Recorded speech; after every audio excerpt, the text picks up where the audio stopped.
all, let me just say a very, very big welcome to today's masterclass, where we're going to dive into the psychology of red and green flags. Now, of course, you know what a red and green flag is by now, especially if you've been following me for such a long time. You definitely know what a red and green flag is. But to make sure that we have a common understanding, I'm going to start telling you all about what are red and green flags, where did they come from, how have they evolved, where is this phenomena, originated from, and why is it expanded across these multiple domains of our relationships. But more importantly, I want to dive into, and this is also what I do in the book, I want to dive more into modern day phenomena and kind of help you to better understand the drama and the intricacies and the challenges that we're actually facing in today's world, either it be in dating, it be in relationships, it be in friends and family, and also in the workplace. And what I do, which is fairly unique, is I provide that behavioral lens, and I tap into various fields of psychology, not only into, for example, not only into more psychodynamic aspects that you find more in the clinical field, but I tap into more the behavioral psychology, social psychology, cognitive psychology, and I help to explain why things are happening the way they are and how you can deal with them more effectively. So that's kind of the core of what we're going to talk about. It's going to be a really refreshing look at a modern day world. And I think something else that you're going to take away from today's masterclass is I want to give you a lens, I want to give you a mirror so that you can look at yourself and say, hey, when am I the red flag? Because sometimes, ladies and gentlemen, you are the red flag. Though I know we don't want to admit it, we are at times a red flag. Okay, so don't worry, nothing too confronting, but more to understand the brain, more to understand how the mind works, and how we can work with it more effectively, especially in a world that is so rapidly changing. So I want to hear from you. Are you excited for today's masterclass? Yes. Yes. Yes. Fantastic. Yay. Yes. That's what I want to see. That's the energy that I love to see in my classroom. By the way, yes. I'm going to take a quick picture. Can we do a quick picture? Because we have most of the people here today. So 1, 2, 3. Wait, let me do this. Oh, is it working? Let me see. Oh, am I doing it right? Wait, 1, 2. Oh, is it? Oh, there we go. Yeah. Okay. Do it. Hold it up. Hold it up. We're going to get everyone on the screen because we have so many people. Okay, super. For those people that have their cameras on, thank you for being there, because that really kind of embraces a community feeling, especially when we're teaching online. Okay, guys, so that's what we're going to do. First, let me share with you some housekeeping rules to make sure that when we have a session with so many people, that we do that in the most effective way possible, and that we can take the most learning from that at the same time. Because, of course, having a huge class like this, a lot of dynamics can happen, and I want to make sure that we streamline this experience so that we can get through this session within 1.5 hours, maybe go a little bit over time, but I'm going to try to keep to that time as much as possible. Okay, so if you have a question, you can raise your hand up. Do you see like a digital hand up or a thumbs up? I think you can see a digital thing down below you can use. Give that a try. You can use that if you have a question. I want this session to be super, super interactive. So feel free to raise your hand up, and I'll stop eventually at the end of my slide or after 2 slides, and I will address your question, right? You can also put your question in the chat. The moderators, if I don't see it, maybe the moderators can help me say, hey, Ali, there's an interesting question here in the chat. Would you like to address it? Okay, so I'll give you the option either in the chat, but try to raise your hand up, unmute yourself, and then you can pose your question. Please also, any questions that you want to ask, please make sure to restrict them to the subject of the webinar. So don't be asking me, for example, the name of my cat. I like cats, by the way. So just to give you an idea. So try as much as possible to keep the subject to the subject matter. And at the end of the masterclass, I'll open up for free talk, free chats. Ask me any questions. How does that sound? Sound good?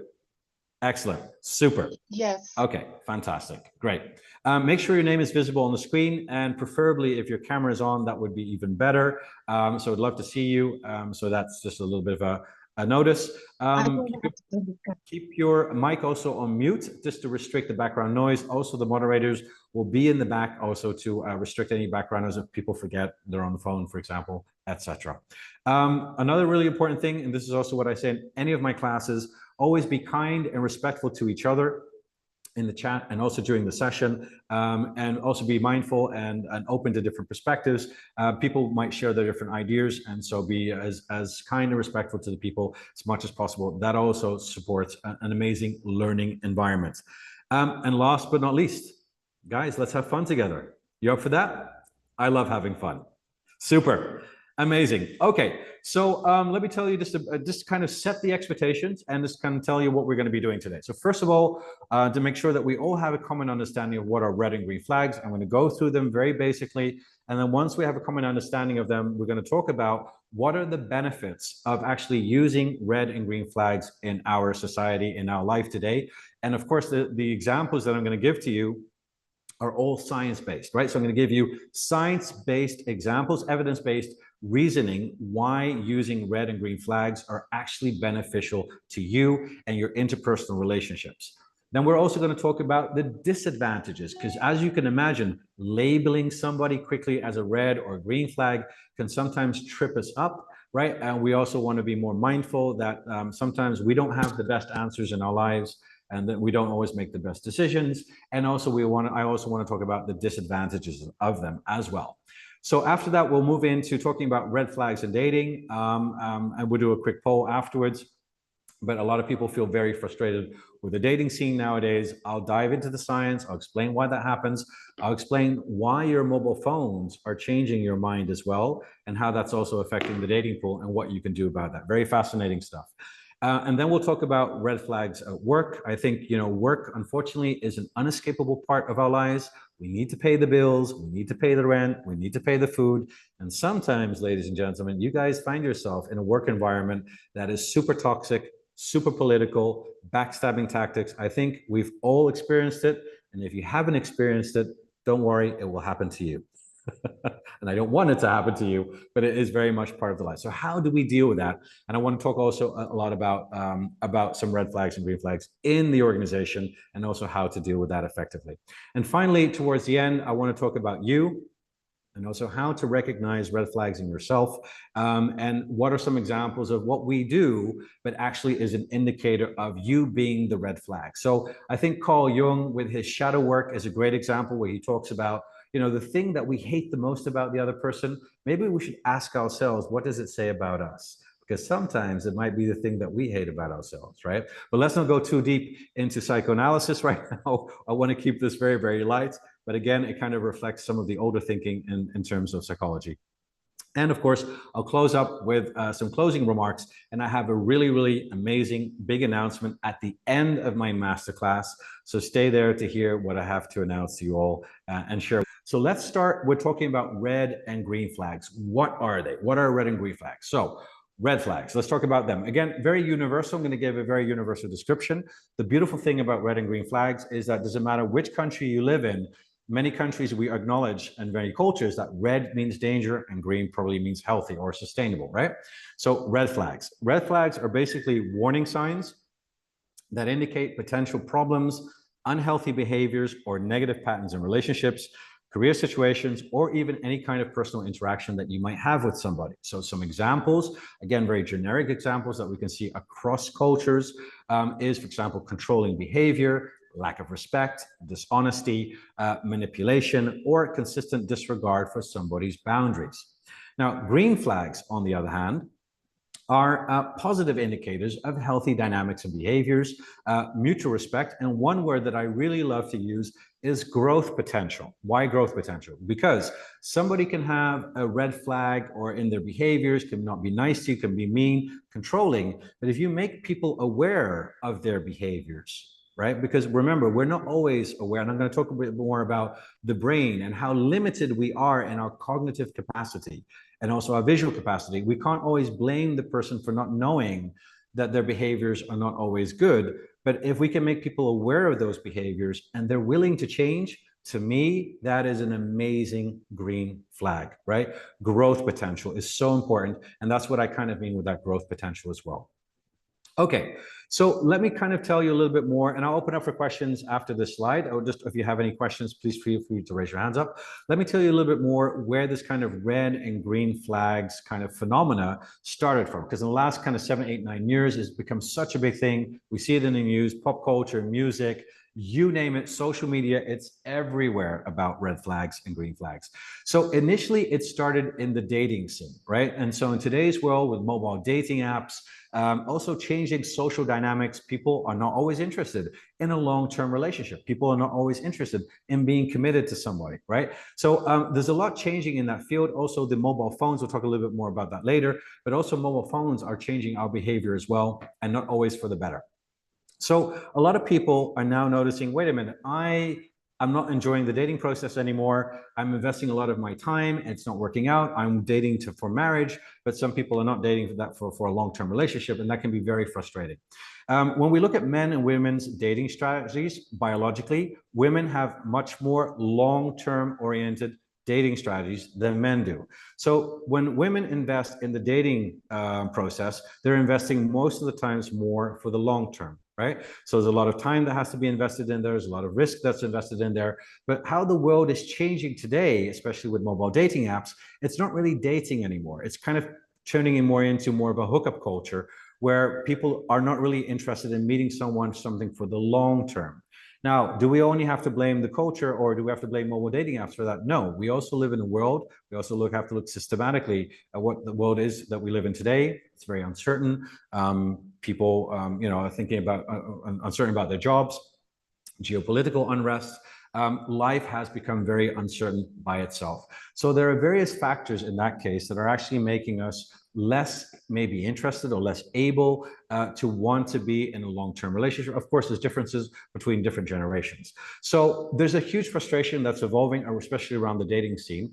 And where we saw this happen, where the red flag and green flag phenomena started to evolve, was mainly around women magazines. Like, how can I recognize if he's a red flag or a green flag? Because I need to make quick decisions. Do I really want to invest? For men, equally the same thing in their partner choices as well, right? But that's kind of how it initially emerged from that kind of dating kind of field.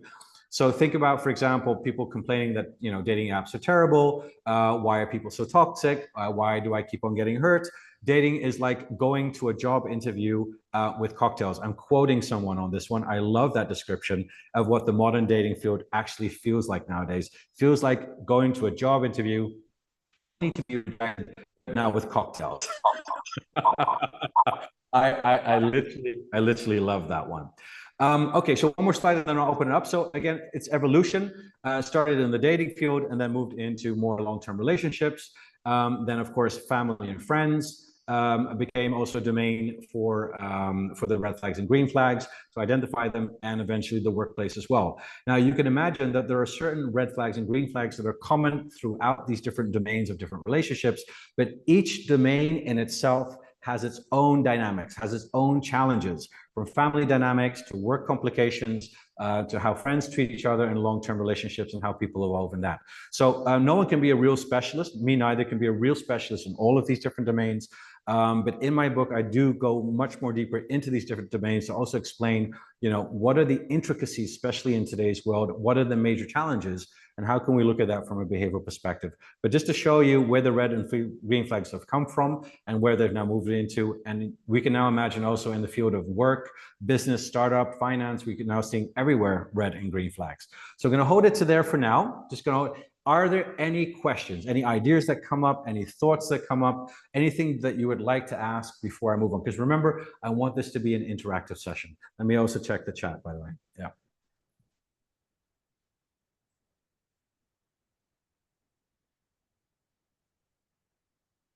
Feel free to raise your hand up. You can also unmute yourself. Yeah. Let's start with Liz. Hi, Liz. Nice to meet you. Oh, I think you're on mute, Liz. You have to unmute yourself. I'm unmuted. Can you hear me okay? It has to be louder. Yeah, we can't hear you, Liz. Very good. Is that any better? No. Do you have your microphone in by any chance, or any earphones in? Yeah, I have my earbuds in. Oh, that's why. Can you take them out? Yes, I think so. And then just It sounds like it's muffled a little bit. Yeah, they do that sometimes. So. Can't hear you, my dear. Okay, we'll come back to you. Let's check your audio. Maybe disconnect your earphones, go to your computer or your phone, and then we can try and do that in a second. Okay. We'll come back to you. I disconnected them. Is it okay, or do you want to skip me? Much better. There we go. We got you. So sorry about the delay. I apologize. No worries. I just want to pose this question, and you can answer it whenever you would like to answer it. But I've always been told that like you should trust people when they show you who they are. So if people act a certain way, you should trust their behaviors. Right. And I've been seeing someone right now that has flipped that on its head, and I'm very confused, and it's made me not trust my red flag, green flag radar, because everything this person is doing is indicating they want something serious, but every time we talk about it, they're like, absolutely not. I'm only in it for casual. I'm not ready for a real relationship. I'm not ready to commit. Yeah. But the behaviors are like, I want to be your boyfriend. And I'm like, okay, this is very confusing. And now I don't feel like I know how to navigate this new world at all. Okay, so I'll give you a quick and brief answer on this one. So there's two things. First of all, again, people can sometimes be very scared of emotions, right?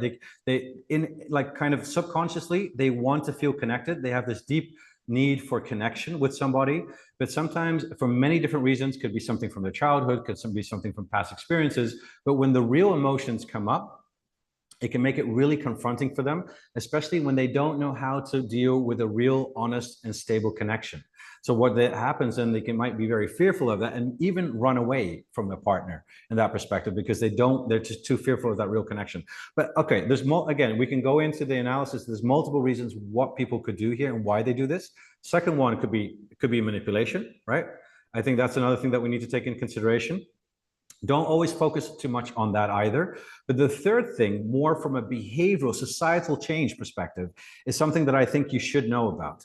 Now, what's happening also, because we're becoming very addicted to our mobile phones, we're losing that social capital, that social muscle, as it may. So we're losing that ability to deal with challenges. We don't like to be too much confronted in an interpersonal setting, because again, we're so used to interacting with our phone and then speaking to somebody else. Now, one of the reasons, have you heard, for example, this concept, we'll talk about it a little bit later, like situationships, friends with benefits, right? Yes. And so why is it that we don't have either boyfriend, girlfriend, or single, right? Partner or single, or dating or not dating? I think what's happening in today's world is because emotional connection can be very fearful, especially for the younger generations, is that they need time to get used to somebody. So that's why they have, in the Dutch language, they have the prela, the pre-relation, the in-relation, the post-relation. So they have these different steps that they need to get closer to so that they can feel more emotionally connected to you. It feels safer to do it that way. Now that's interesting, right? It's interesting as someone who's already in their 40s to say, I don't need to go through that stuff. I know what I want, but younger generations need a little bit more time to solidify that emotional connection, because it is very confronting to a lot of people to be emotionally connected too quickly to somebody. Now, that's kind of more of a green flag approach to thinking about how to take your time to build relationships with somebody at an emotional level, because I feel to some degree, and that's just how the modern day world is working in this way, is that we're losing our ability to feel more emotionally connected to people. And we're losing that ability. So give that time.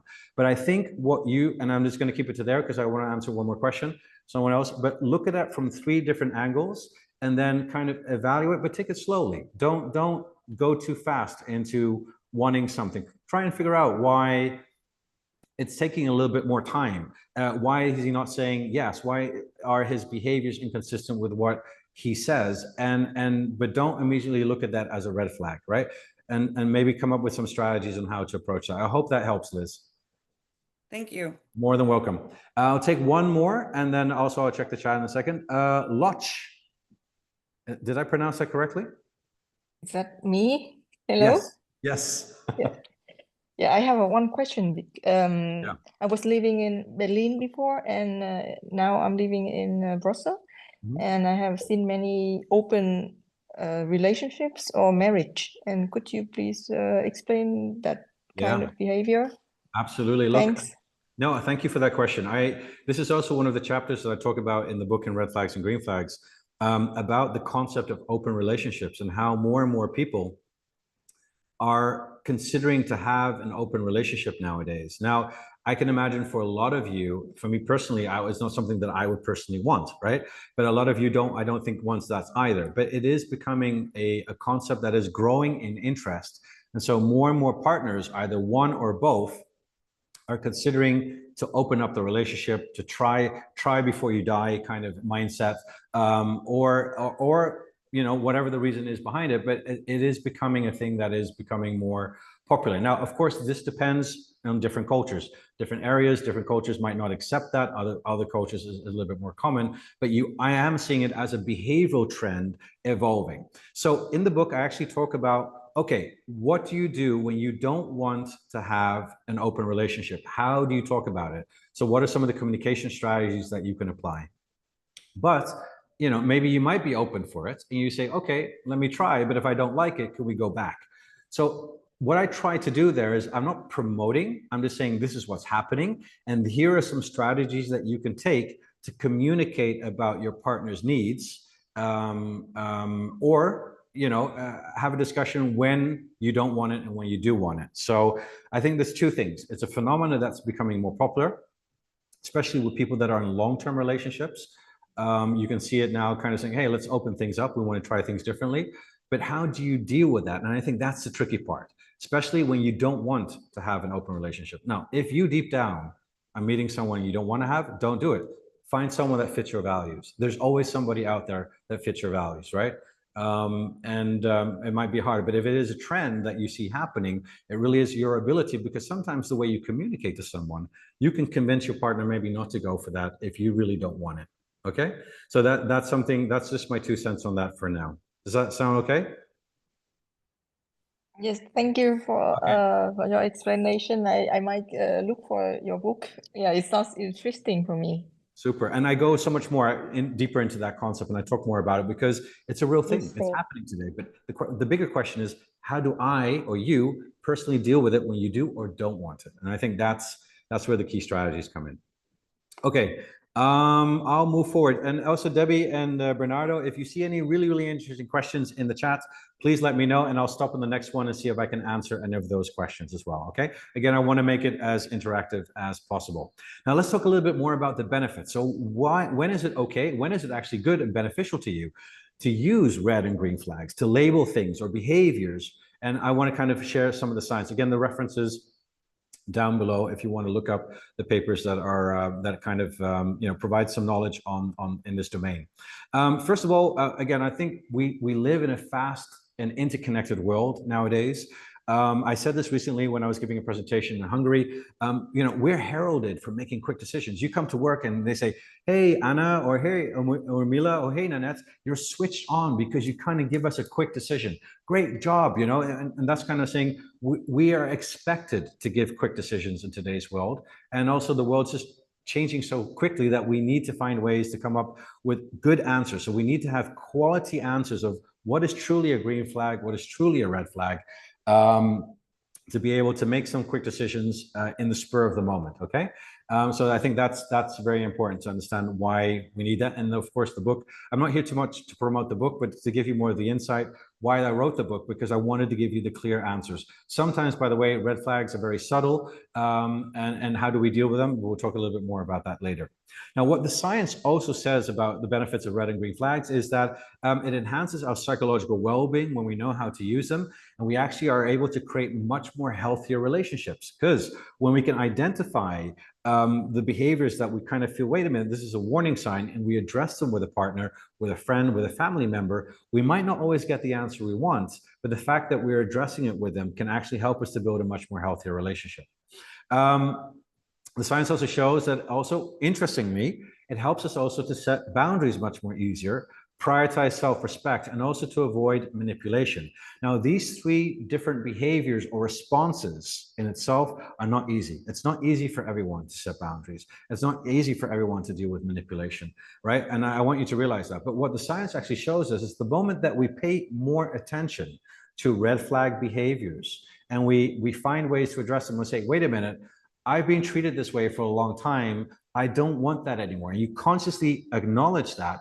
It is a pathway for you to be able to set boundaries for yourself. Of course, there are many other things that you would need to do for yourself to be able to feel more comfortable with that, to set boundaries. I know it's very hard to do that, especially for people pleasers, you know, because you kind of feel like I need to, I'll feel guilty if I do set my boundaries. But it is a really important step. So red flags and green flags, working with them is a pathway to helping you to prioritize yourself and to avoid negative behaviors and also manipulation. Now, one thing I want to say about manipulation is that it can happen very subtly. Often manipulation happens very, very subtly. People say things kind of like, oh, you're much more intelligent than you look.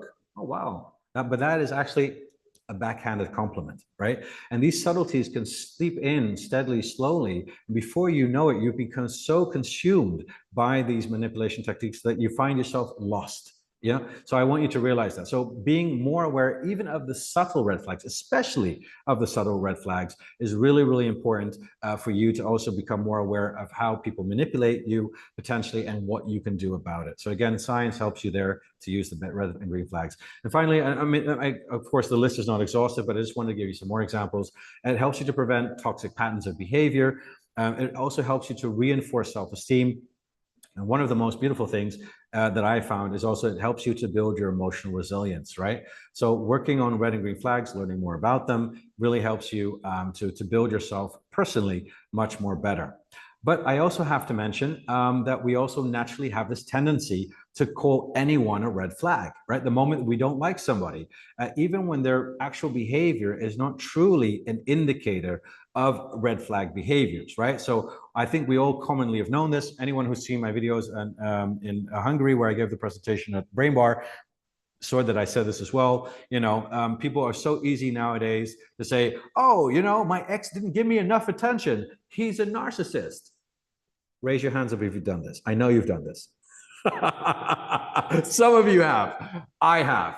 I'll be honest, okay? I'm being vulnerable right now with you, okay? So that you can also be vulnerable with me. He's a narcissist, she's a narcissist, whoever, we've all done it, but it's not a good thing. Oh, she didn't respond to my text immediately. God, she's so toxic. Have you heard that one before from a partner? Oh, you didn't reply on time. You're so toxic. Yeah, Israel recognizes this as well. Or your boss saying, well, you know, my boss told me off on Zoom in front of everyone, she or he traumatized me. She or he traumatized me. Everything is trauma nowadays, right? We have to watch out with that. I mean, nowadays you can pathologize any kind of behavior. I think that's something we also need to be a little bit more aware of. That also helps us to build resilience.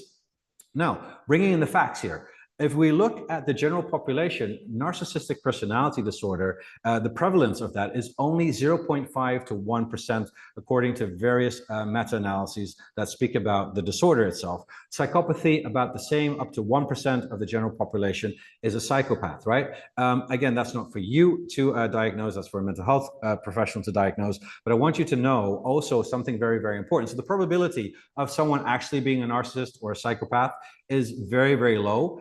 And also, I need to mention that everybody has narcissistic traits. Everybody has psychopathic traits. You're thinking, really? Yes. We also have Machiavellian traits, but to a low or moderate degree that it's not considered a behavioral disorder. Does that make sense?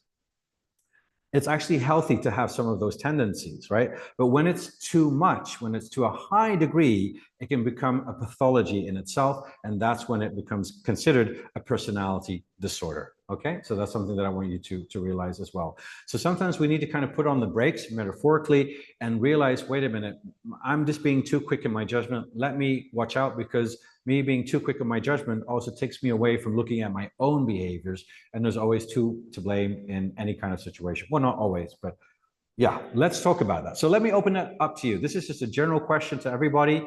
Maybe you can think about that. I'm going to come to Debbie in a second. So what are the disadvantages of labeling things as a red flag? Take a minute to think about that and let me know what you think. Put it in the chat or raise your hands and I'll be more than happy to listen to you. Debbie, tell me.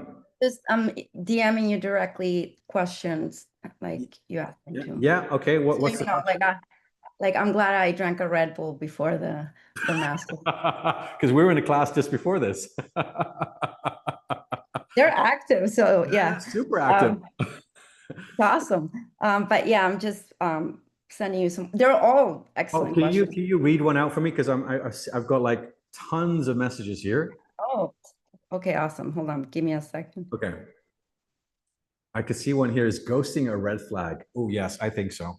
Well, that's crimson. That's a crimson, like yes. Crimson. Yeah. So yeah, ghosting is a red flag. I would say most of the times it is. I think it shows emotional immaturity. You know, if you have normal communication with each other, then try to maintain. You can always say goodbye to somebody. You can always say, hey, this is not working. I don't think you're the right person for me.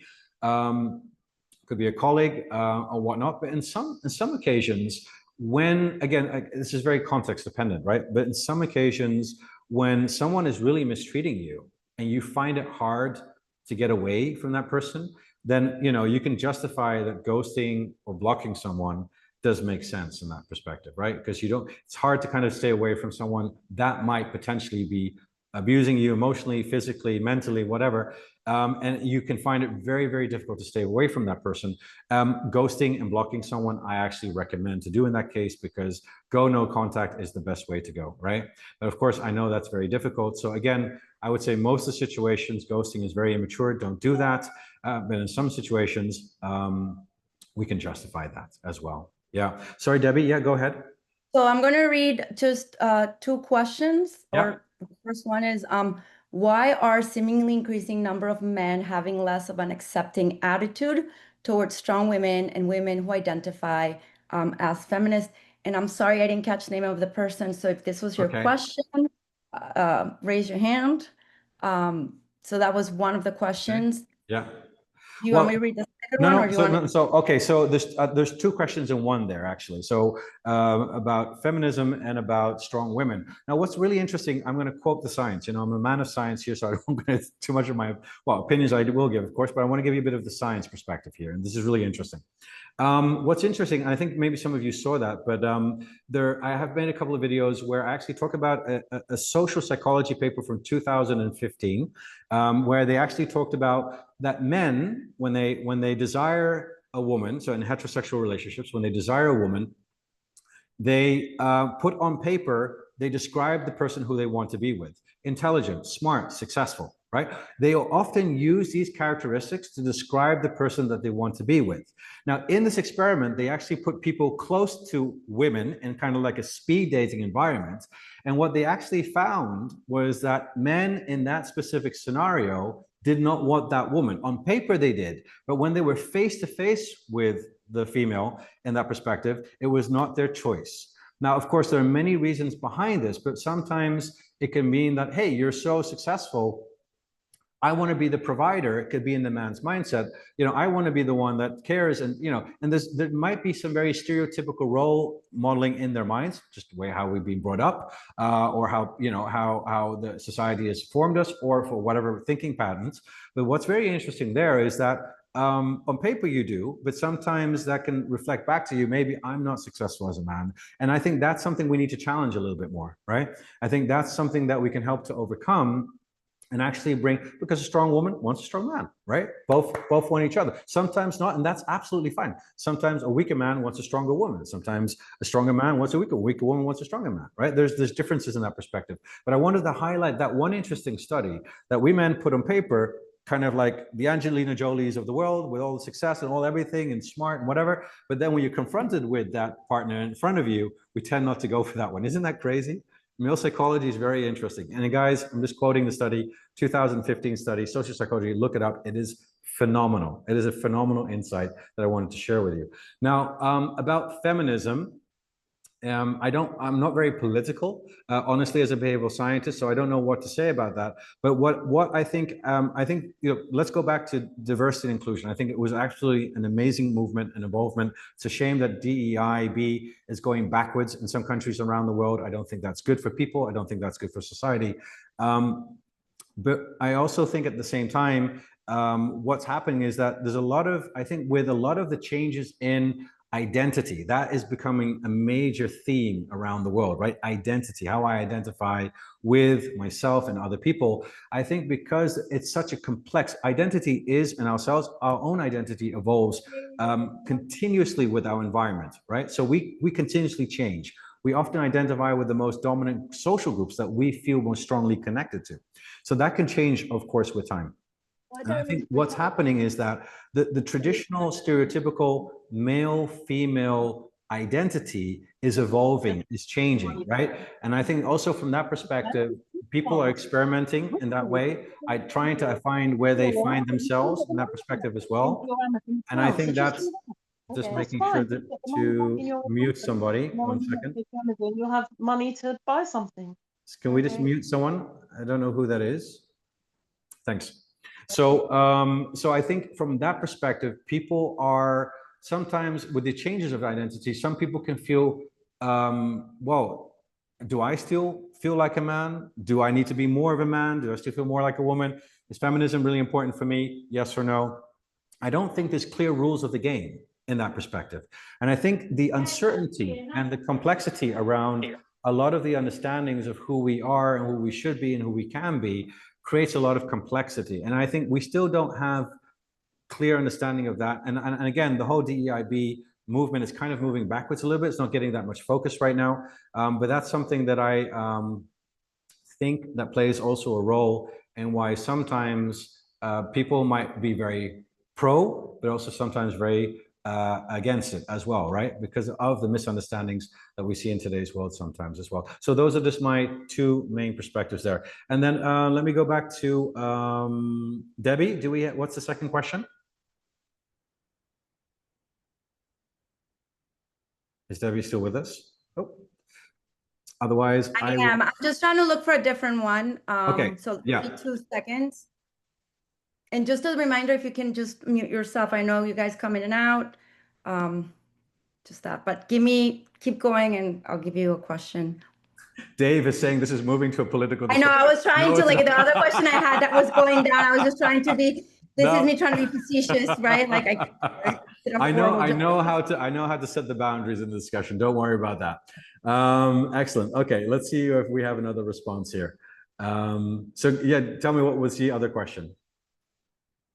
All right, so the question was, hi, Dr. Ali, do you think the idea of individualism has been overemphasized nowadays as an idea that you don't need anyone, you're better off being with yourself? Actually, I think it's a good question. Amazing question. So and again, this is something else I touched upon in the book. There's a whole chapter dedicated to what I call the me generation. We've become this me generation, right? Me. Oh, if I get hurt, I'll take care of myself. If I get hurt, I'll be by myself. I just want you to realize that there's never been such a huge amount of people that feel lonely, especially younger people. Loneliness amongst the youth right now is off the roof, right? The pandemic also played a huge role in that as well. But kind of because nowadays our lives have become very self-sufficient, right? We can order, if we want to order pizza, we can order pizza. If we want to connect with people, we don't need to go outside. There's just this belief that if you just focus on yourself, everything is going to be fine. One of the fundamental reasons why I wrote Red Flags, Green Flags was because I feel that the modern day world, technology, changing dynamics is actually eroding connection between humans, right? We're eroding the human connection between people. And fundamentally, we are creatures of social connection. We need social connection, right? If you look into the science, you look into the research, having strong social connections actually is one of the factors that makes you live the longest, right? Out of all the factors of the Harvard study that looked into that. But not just social connection, but strong social connections. Let me emphasize that. Another benefit of having strong connections is it's good for your mental health, helps you understand reality. It also, sense making, it also is beneficial to your body. It increases your immune system. But if we are now focusing more on ourselves, thinking that that is the best way forward, again, we're losing that mental muscle. We're losing that social capability. Even if we are the most social person in the world, spend 2 years at home, we lose that skill set, right? Over time. So I don't think it's good for us mentally, physically, and I don't think it's good for us socially, right? So I do believe if you even look, it's fascinating. Look at all the marketing out there. Like I saw Yves Saint Laurent recently, Dolce & Gabbana with their perfumes, yourself, me, everything, iPhone, everything is kind of all kind of, if you look at the names that we use in society, from marketing, iPhone, MySpace, God, there's so many examples that I could give here. My Mercedes, you know, products like called yourself, me, you. It's like, it's almost like society's pushing us to be focused on ourselves. That's just my observation from just looking at what's happening in the world. But I think it's dangerous, right? I think it's dangerous. And because technology is going to further evolve, I've done some research also in how, for example, virtual reality can be used to treat specific mental health conditions. I looked at that as a systematic literature review, and more of us are trying to find ourselves in social media, or not social media, but virtual reality. And the more richer the technology becomes, the more that we're going to throw ourselves into the technology. And I'm actually writing a new book, by the way. I'm writing a new book, and one of the chapters, I'm going to give you a heads up, is I'm going to talk about why we fall in love with AI. Because guess what? People are going to start falling more in love with AI. It's almost like a natural evolution of human relationships. And to which degree is it healthy and which degree is it not healthy? That's what I explain. And I'll talk more about this in my social media as well. But I want us to understand that just focusing on yourself is not really, really good. One of the things that I might be looking at in the future is how can we use technology, even if we're using it for ourselves, how can we use it to benefit ourselves psychologically as well, right? So those are things that I am thinking about, because again, I want to make the world a better place, right? And I know technology is not always good for us, but I want to see how we can use technology for the better. And that's where we need psychology, ladies and gentlemen. Anyway, different story, separate subject, but did that answer your question? Whoever that was from, I guess it did. Okay, guys, so we'll quickly move on. Okay, so I was scrolling and there's so many questions, but then I came across, I don't know, it's in some places it's Fatima, and other ones it's Fatma. Yeah. And she really, like, you know, I felt that she asked this question where she says, I noticed that guys nowadays are finding it difficult to commit because they can get the marriage benefits without getting married. So yes, and remember what I said before. I got a lot of thumbs up, and that's why. Yeah. No, look, men's mating strategies are more short-term. Women's mating strategies are more long-term, purely biological, right? So there's more risk in that perspective. But our world, our social media, or not social media, but our dating apps or all applications are kind of creating much more of a short-term dating strategy where we're not really focused on the long-term. Now, if you can have access to anybody anytime you want, if someone says no to you and you go to a limitless pool of options, then people, and I'll tell you from a brain perspective, is really fascinating. Our brains are extremely lazy. We often think that we are Superman or Superwoman, but actually we're more like Homer Simpson, right? We make the same mistake more than once. We're very gullible, we're very lovable, and we're very kind, and we trust, right? But we are not that smart, unfortunately. And when we give the brain the option to be lazy, guess what the brain does? What do you think it does? Be lazy, right? Exactly that. So watch out for that. And so that's why I think the digital apps, and I'm going to talk about that. I'm going to actually give you an explanation why technology is having an impact on that. But you're absolutely right. Why should I commit if I can have all the options I want? And I think that's a societal development that's happening now, where there's going to be a bigger divide between people who want something more long-term and some people that are more on the short-term orientation.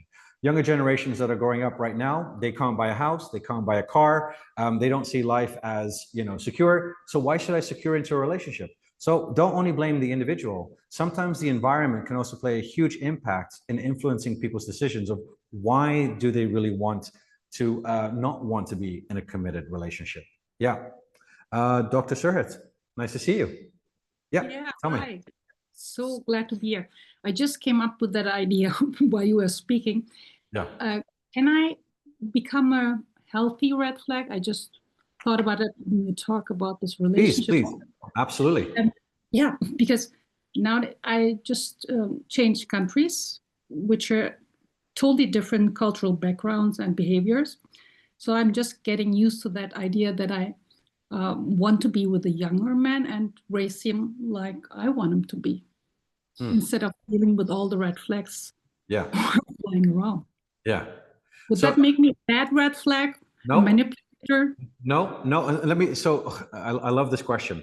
I got a similar question when I was in Hungary, when I was in front of this big stage.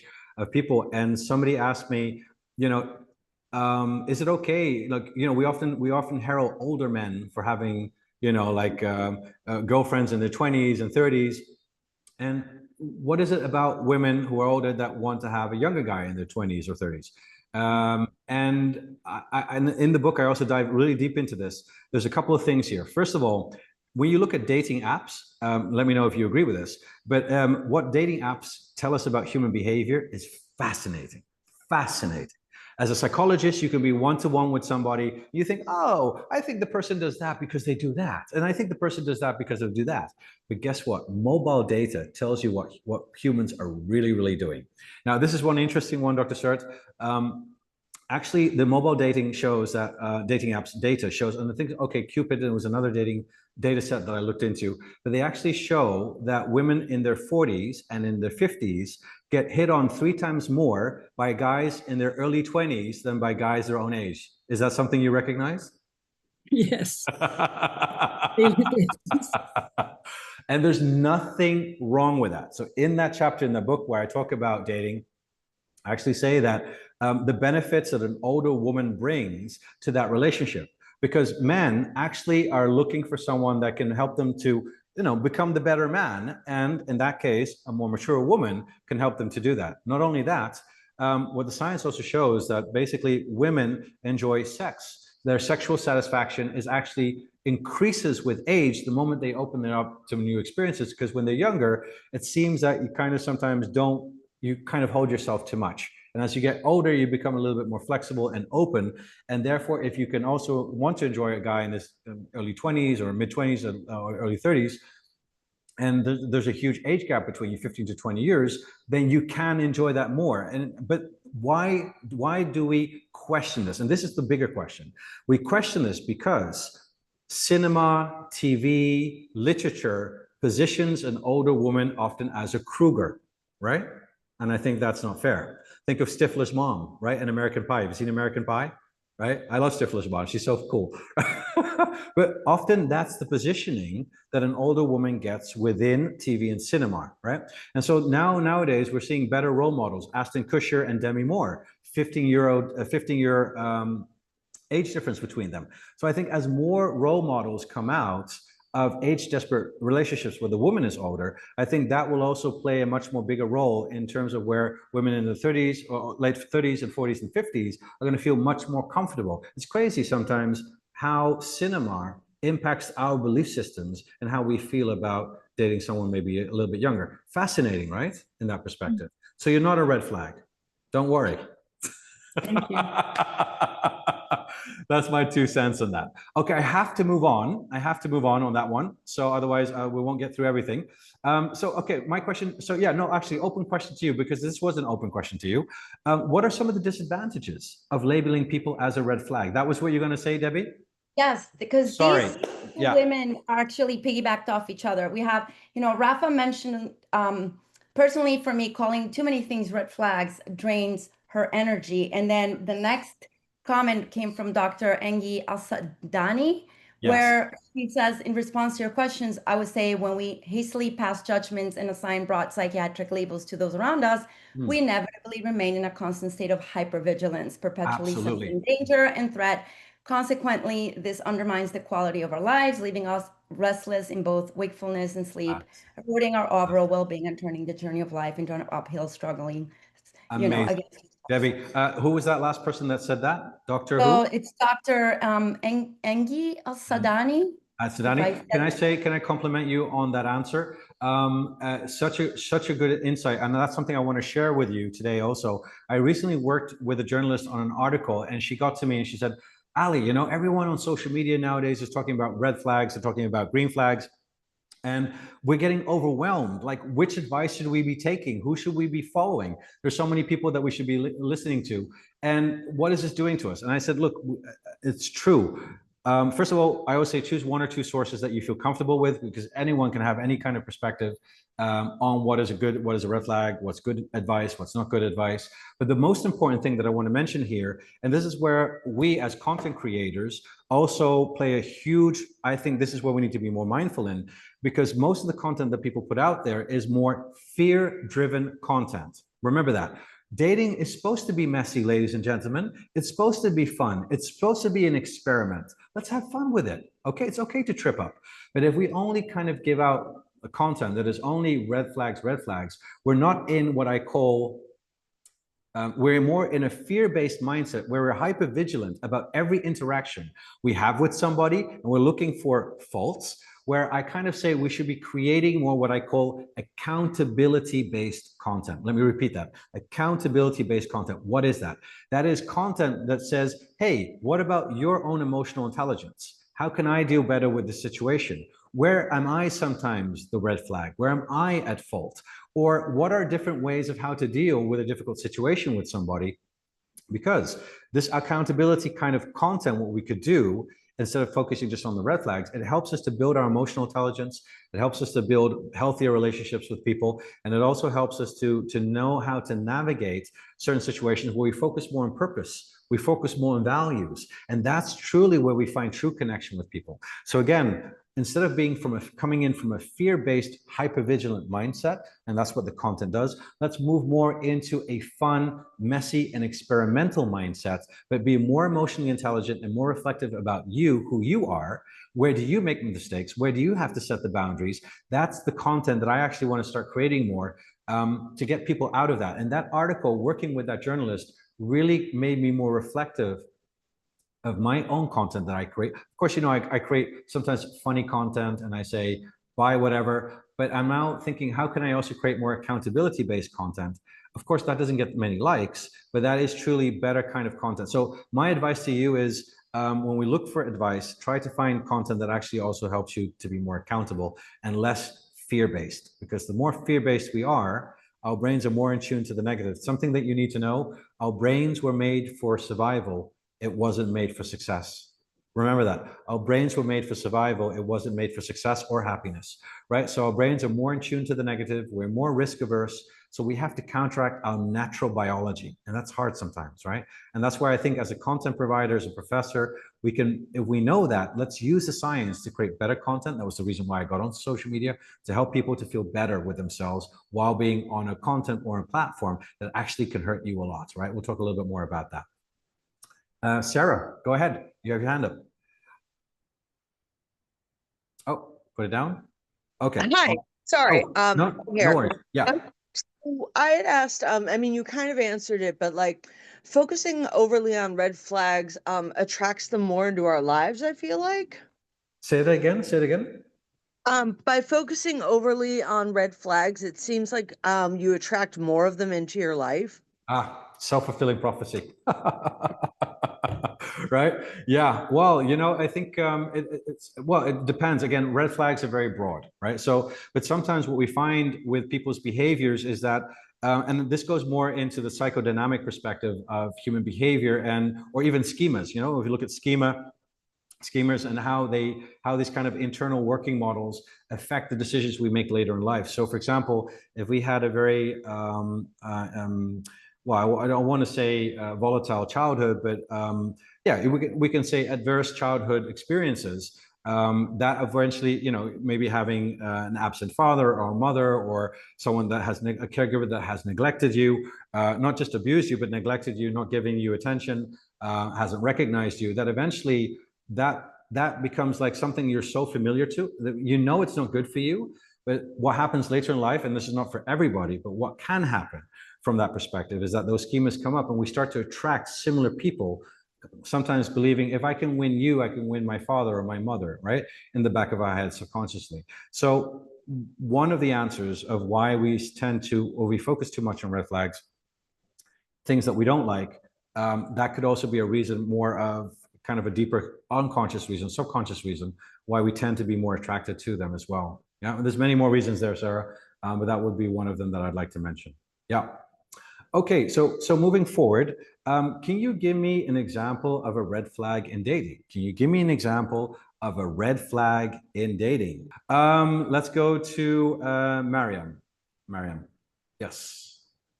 Hey, how are you? I'm doing well. How are you doing, Mariam? Thank you. I'm great. Thank you. Thank you so much for giving me this chance. I was kind of raising my hand when I wanted to ask a question. I'm not quite sure if I will be able to ask it right now. Is it no? So we'll keep the questions till the end.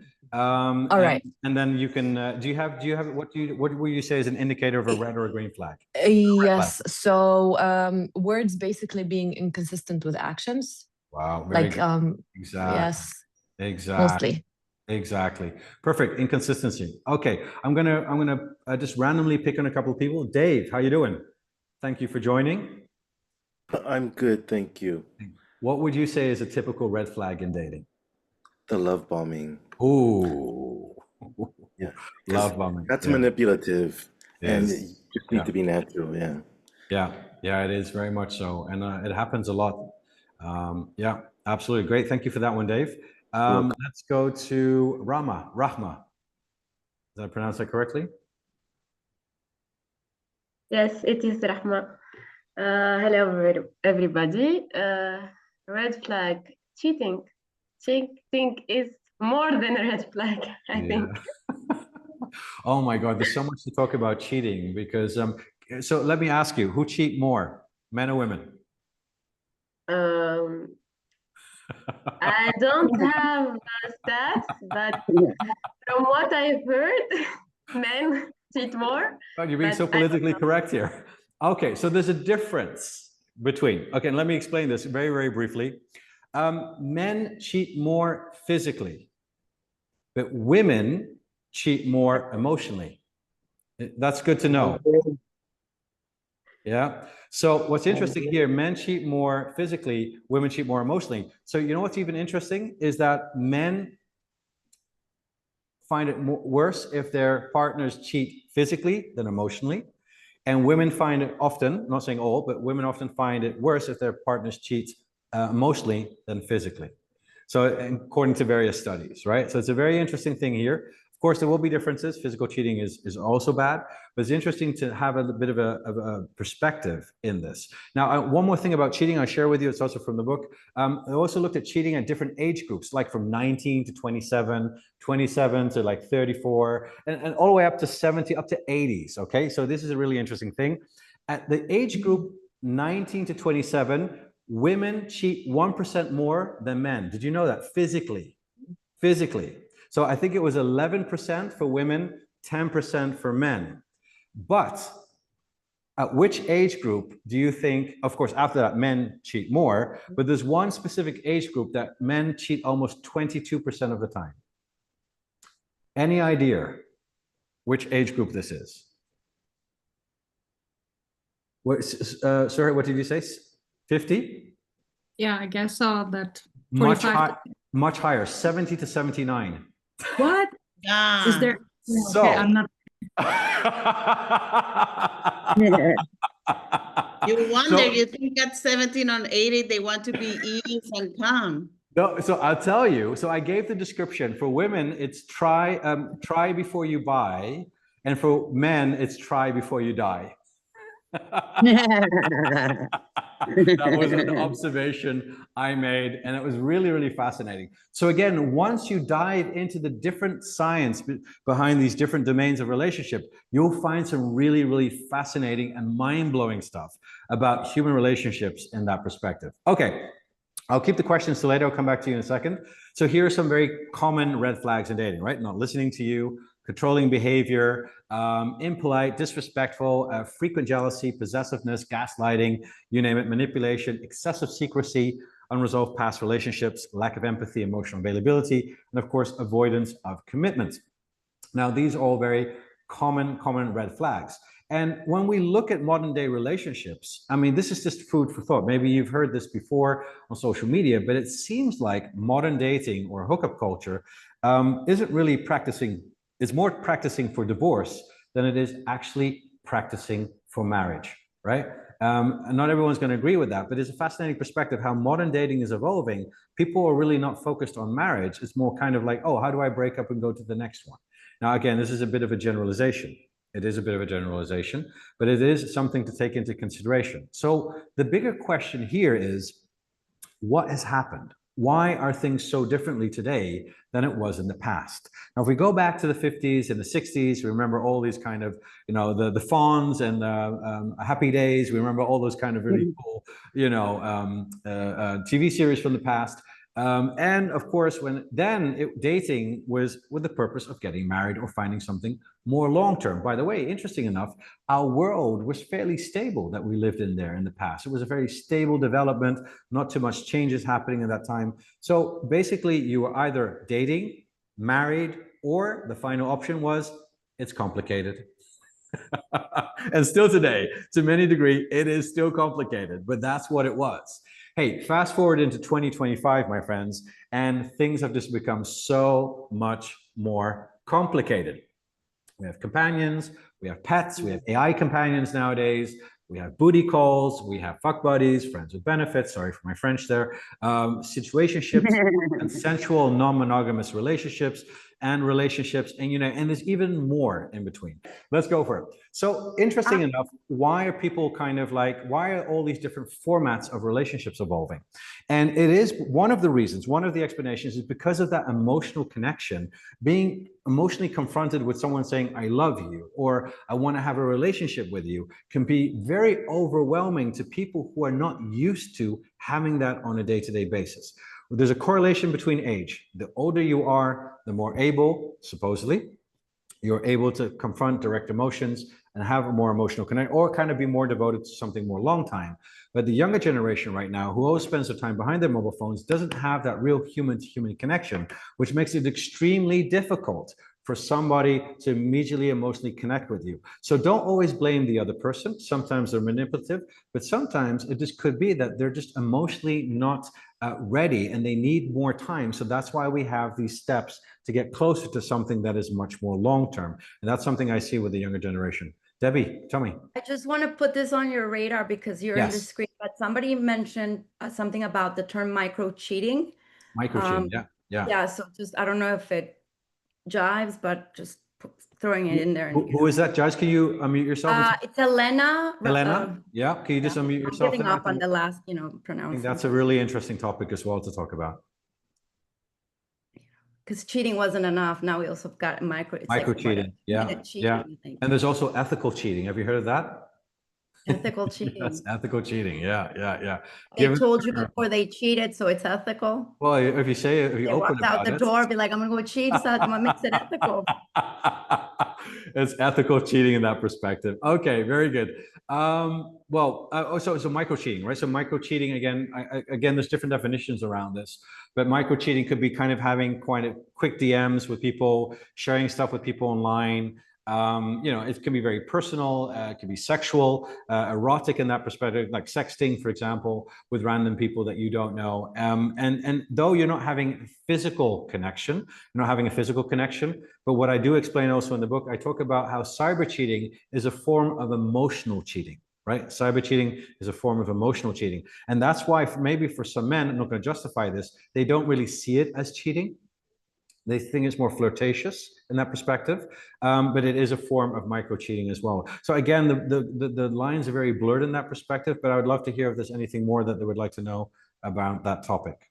Okay, thank you for that one, Debbie. So quickly moving forward. So quick poll. I don't have the poll set up, but I would like to ask you, you can put in the chat, just put it in. Are you single, dating, situationship, relationship, open relationship, or it's complicated? Let's keep that one in there. I like that one. So put in the chat, what is your situation? Let's take a quick look. My God, you guys are so engaged. We need to do a little bit more. Single, dating, married, red flag relationship, complicated. I'm in a 20-year supposedly open relationship. Ooh, that requires further discussion. Married, single, divorcing, it's complicated, going through divorce. Sorry to hear that. Relationship with myself, traditional marriage. Oh my God, traditional marriage is like, doesn't exist anymore. Oh, it does, of course. Complicated, very complicated. Broken-hearted, dating, single, being abandoned. Oh my God, crazy ship. I love that, right? Abandoned ship, crazy ship, situationship, all these ships nowadays. Divorcing relationship. Okay, so again, only from this poll, we have 137 people. That's pretty it's not really representative, but it gives us a good indication where most people are, or it just says something about my followers. and why they like my content. I think that's also something there to be told. A lot of truth in there, of course, more strategies to share. Thank you for sharing that. It's good to know because I think a lot of the techniques that we talk about today are very relevant to you. Okay, guys, I just want to share a little bit about how the technology is screwing up our heads. I'd love you to know about this. It's really fascinating, and how I can explain how technology design is actually contributing to toxic behaviors.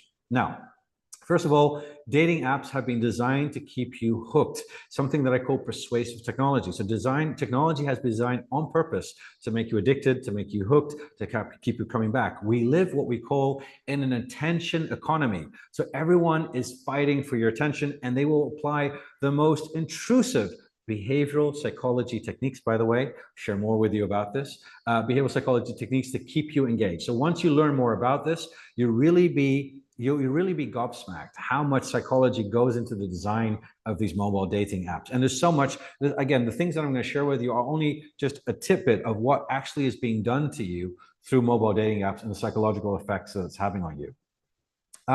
Fun fact, 20% of swipe-based dating users can't let go of their app even after meeting somebody serious. This is true science, my friends, right? Listen to this. 20% of swipe-based dating app users cannot let go of some of the app even after meeting someone serious. So that's 1 out of every 5 people that, just imagine, that has say, I want to have a serious relationship, but oops, can't let go of my dating app. Fascinating, right? Again, scientific evidence that shows you how powerful these dating apps are in playing into your psychology, but I can also help you to unhook yourself from this as well. So I have strategies on that. Dating apps create an illusion that there's a limitless supply of potential partners. Guys, it's not real. Why, if there's so many people out there, we should have been able to find somebody. Why is it so difficult, right? So watch out for that trap. It's a bias that a lot of people fall into. Watch out for that, okay? And that's also one of the reasons why people, when they think, you know what, I don't like you, I had a fight with you, you're being difficult. Next, swipe left, no, right. Swipe right and go to the next one, right? So I think technology is also having a huge impact, also how we kind of evolve, how we interact with people in the real world. I have some more scary stuff to share with you in a second. Dating apps usage makes you also see people as options, less emotional connected, more dopamine overstimulated, and therefore you don't really feel for the other person. You don't feel less empathy for the other person, and therefore you don't really look at them as a real person. You see them as an option. Because of the proximity, we don't have close proximity anymore, so I can mistreat you and get away with it. And that's kind of what those apps are doing to our belief systems. And again, short dating mating strategies are at play here. And so again, that also plays a huge role in thinking, why should I put any effort inside of you? Just get rid of you or mistreat you, right? And then we bring that into the offline world as well. Another thing that I want to share with you is dating apps designed make people more willing to misbehave. As I mentioned, the anonymity, ease of use, and algorithms also play a huge role in that. Also some fascinating studies that come out how Tinder gives you kind of like, for women, it gives you kind of that top 1% that you might be looking for in men.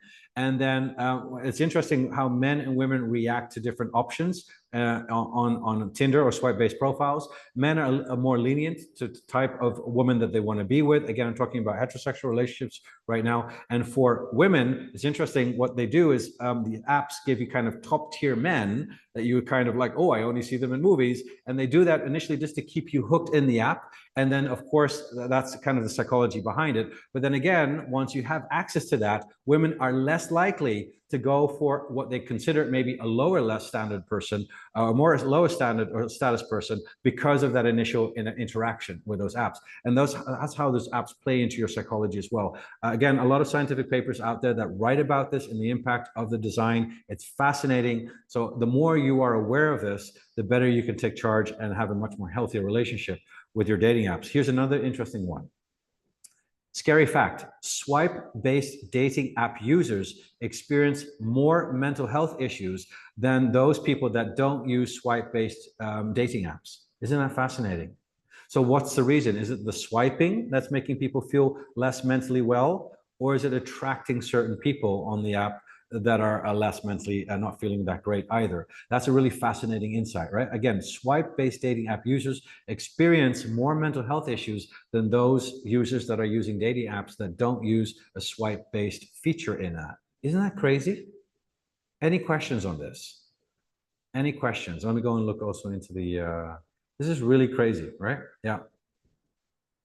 Patient is not casualty. Yeah, exactly. Catfishing, Mika, very big problem. Yeah. Yeah, Christina, pretty incredible, right? I agree with you. Yeah. Any thoughts on this? Any quick questions, or I'll move on to the next one? I think the majority of the thought that there's a lot of like negative connotation, as in like, yeah. So go ahead, Dave. Yeah, absolutely. And I think more we understand how dating apps work, they're not there to help you to find love. They just want to make money off you, right? And you can now see the psychological effects of those dating apps. If I had the opportunity, I swear I would be able to create, with all the psychology that I know, I would love for a dating app application developer to come to me and say, hey, we're going to develop it. You give us the insights, how to create an app that is there to create sustainable love. And what's really interesting, Japan, because they have a decreasing population, so they're going from 120 million down to 90 million by 2050. They want to get people to get married more and have more kids. And these are countries where now focused more on algorithms and dating applications to help people find true connection with each other, right? So sometimes it takes a pain for that kind of technology to come out from that perspective. But anyway, we'll talk more about that moving forward. Hold the questions for now. I'll quickly move on. So I want to share with you also some interesting toxic behaviors that we're now seeing evolving in today's dating world. And I think many of you have heard of this before, okay? Let me know if you know any of these. Ghosting, raise your hands up if you know what ghosting is. I think most of us know what ghosting is, right? Exactly. Ghosting, very good.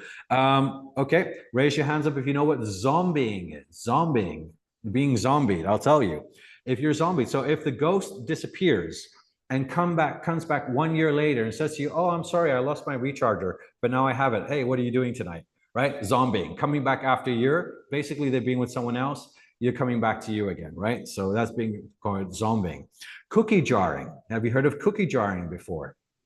No? Cookie jarring is when you have a main partner, but when things don't go right, you find someone else, and then that becomes your cookie. But when things get better again with your main partner, you put the cookie back into the jar, keep them there, and you go back to your main partner. Also, very toxic kind of dating strategy. And also because online dating facilitates that very easy.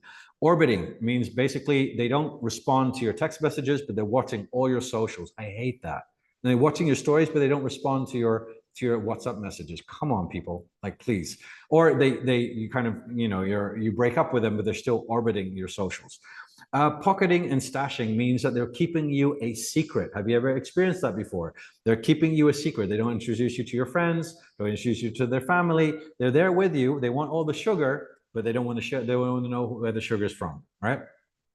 Kitten fishing, basically using fake pictures, or sending you a picture, or you sending them a picture of you 10 years younger. That's called kitten fishing. It's different than catfishing, when you're using someone else's pictures or different genders to extort people's money. So kitten fishing is a lighter version of catfishing. Just giving you the terminology, guys. Never thought I was going to learn that in my 40s, but I wrote about it apparently, and I know a little bit about it now. Breadcrumbing. Breadcrumbing is giving you the little crumbs. They're saying, hey, and then 2 months later, they'll come back and they do this. And it's almost like a slot machine. Oh, when are they going to kind of respond to us again? But it's a psychological technique just to keep you there so that they don't lose you as an option. Delicate dumping. Again, people have difficulties with saying goodbye. So for example, ghosting, not being able to be emotionally mature enough to deal with a difficult relationship or say goodbyes to somebody. So delicate dumping is slightly not meeting you anymore and slightly not engaging with you anymore. And, so they delicately dump you over time, right? Delicately dump you. Ethical cheating. So basically talking about cheating, saying, hey, we're going to cheat. We're going to talk about it, and that's fine. And then again, it's a very big topic in itself. Okay, but let me tell you a little bit more, and then I'll open up for questions. What's happening? What are apps doing? Why is our dating world becoming so toxic, less committal? And I think it has to do with apps destroying what I call the effort process. Now let's go back to the 1950s and 1960s, or our moms and dads, or us who are in our 40s and 50s. Hey, when I was in my 20s, I had to dress up, had to brush my teeth, I had to look nice, I had to put up my best, to go on a date. And guess what? I've been rejected tough me, but it gave me some mental muscle as well, right? And I got older and I got stronger from that, right? And that's the effort process. So the more effort that we put into something, the more likely we're going to invest in that person. Isn't that interesting? And remember what I told you before, the brain is extremely lazy. And when we can make the brain lazy, it's going to act lazy as well. So it's going to have a harder time to deal with challenges and then deal also with more difficult situations, right? So I think the apps are taking away the effort process. Now I want to bring this to life with a really fun example. Have you ever heard of funfetti? I'm going to give a very 1950s stereotypical product from the 1950s, okay? So funfetti is put some milk in it and you bake a cake. Now, stereotypically, who was the audience? Who was buying this? Who was buying this in the 1950s? Stereotypically, housewives and moms, Dave, exactly. Olga, exactly. It was the housewives and moms, stereotypically at that time, right? So this product was a huge flop. Does anyone have an idea why this product was a huge flop? It's going to explain a lot about the dating process as well. Why do you think this product was a huge failure? Anyone? Unmute yourself. Feel free to say it. Why was this a huge flop? May I try? Because Yes. they tried, they didn't whisk, they didn't mix the milk with the remain of the funfetti. Close. Maybe. Close. Yeah. So what are you saying here? So they were not mixing it properly? They didn't mix it, and they maybe, but I hope that they tried to put it in the oven. I mean, No. mixing milk doesn't seem that difficult There to do. was no effort. There we go. That's it. Yeah. There was There's no no real commitment effort. because you didn't do And so, anything. stereotypically, in the 1950s, you felt like, hey, I'm the housewife. I have my stereotypical role. I want to be able to show that I've cooked something. And if I just put milk with some funfetti, I will feel like a fraud. I don't feel like I really put a lot of effort into it. So what would you do? So going back to you, Nikki, if we know that there's not enough effort in here, what could we do to make the product more successful?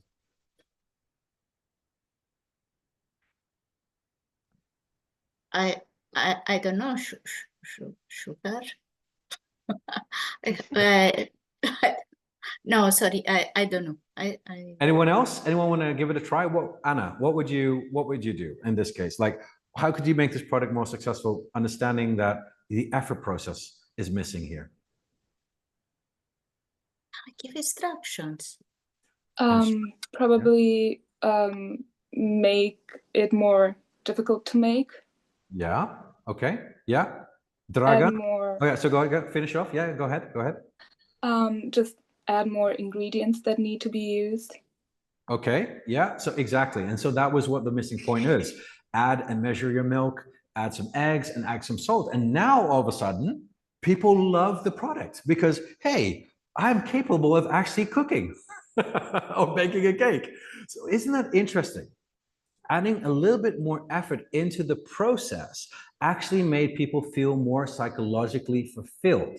And in psychology, in behavioral psychology, we have something called the IKEA effect. Now, guys, girls, I hate IKEA. I hate it. I have 2 left hands. I still have a cupboard in my house that I put together, and the back of the cupboard is still crooked because I couldn't do it right, okay? But there's a lot of people out there that love the DIY concept. It's a huge success. And it's interesting that the moment that people actually put their own sweat and blood in their own hands into creating things, they subjectively give it much more value. Isn't that fascinating? So the moment we put more effort into things, we subjectively give it much more value, monetary value, perspective value, and everything. So one of the solutions for the future of dating apps is we need to create more friction, more effort, because the more effort we create in that dating process, the more likely someone is going to value you. Isn't that crazy, right? That's one key thing that I believe is happening. I mean, I also mentioned this in the book, and there are many other things that I think need to change and how the modern world is actually having a really negative effect on us. Okay, so that's one thing. So just wrap up a couple more slides. I'll be mindful of time. Instead of putting so much time and effort into finding someone, maybe you should spend more time in becoming the person worth finding. That's another thing that I want to share with you. Invest in yourself, also invest in other people, but also become the person worth finding, right? And have that person also put more effort into finding you, because it's a win-win-win on all levels. I'll tell you, the more we change ourselves, the more we work on ourselves, we send out a different frequency to the world, and other people pick that up, right? So I know, Diana, you do a lot of work around that as well. And that's so important. So remember, that's my 2 cents what I'd like to share with you. You know, don't put too much time in finding someone nowadays. Spend more time in becoming the person worth finding. Be open also to meet other people in that as well. Now, very quickly, I'm going to talk about red flags, and then I'm going to wrap it up because I don't want to go too much over time. I'm very mindful. I have a big announcement as well I want to share with you as well. But red flags also happen in the workplace. Raise your hands up if you have or are dealing with red flag situations at work. Drama, toxic relationships, micromanaging bosses. Ooh, I think almost everybody. So let me help you out here. Okay, so what do red flags look like at work? Again, phrasing, micromanagement. Often it has to do with a lack of skills, but also sometimes has to do with fear and that perspective, or jealousy sometimes. But micromanagement is a very big problem and very hard to deal with, especially when you're working under a manager and you can't leave your job, right? Managers who always move the goalposts. Yeah, you reach your targets and they move the goalposts. And that's also very demotivating in that perspective. Managers who also break promises. You can't trust them anymore. Huge red flag, right? Managers who don't respect your boundaries. Very, very important. Often it's really important to set boundaries. Also sometimes very difficult to do so as well. Managers who don't care about your well-being. And I'm telling you, in today's world, well-being is so important. Going to work means that work also needs to be a place of well-being as well. I think companies that put well-being at the center of their strategy, of their HR strategy, are going to be those who are going to attract people in a world where there's a war for talent. And that's also where I try to advise companies on as well. You know, again, employees who are always complaining. So let's look at the employee side. Employees who don't engage. I think a lot of us also recognize that engagement is a very big problem across the board for many companies around the world. Employees who only think about themselves, employees who gossip to others, and also employees that also lie a lot. Recognizable? But this is an interesting thing I want to share with you about lying in business. Now, probably you've seen me talk about this before, but you know, if you're a good employee doesn't lie. But what happens the moment that you lie a lot when you're a good employee? You become a not so good employee. However, you do become a potential good manager.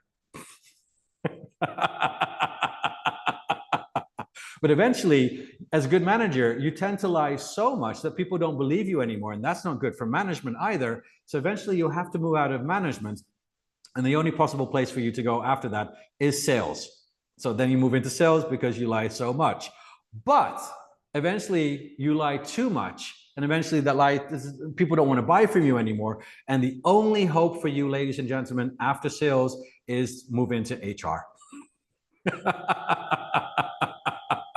I love HR, don't get me wrong, but you know what? So I call this the lying conundrum in the workplace. Of course, I want to bring in a little bit of humor as well. But of course, we all know many true word is said in jest.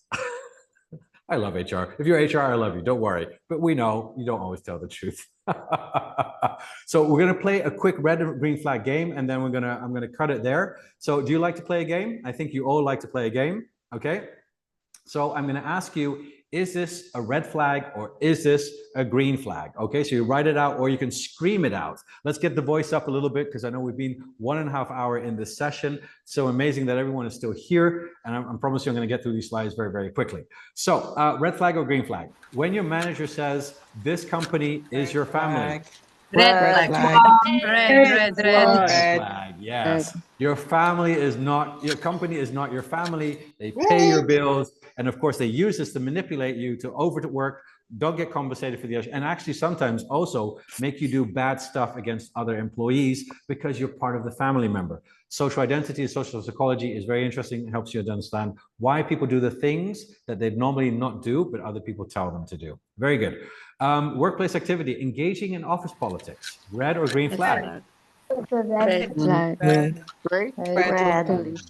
Red flag. Okay. Red flag. Beige, there's a beige one. Okay, so this is a tricky one because Yes, if people, mostly manipulative people, they know that they can't win by competence, so they win through social connection, manipulation.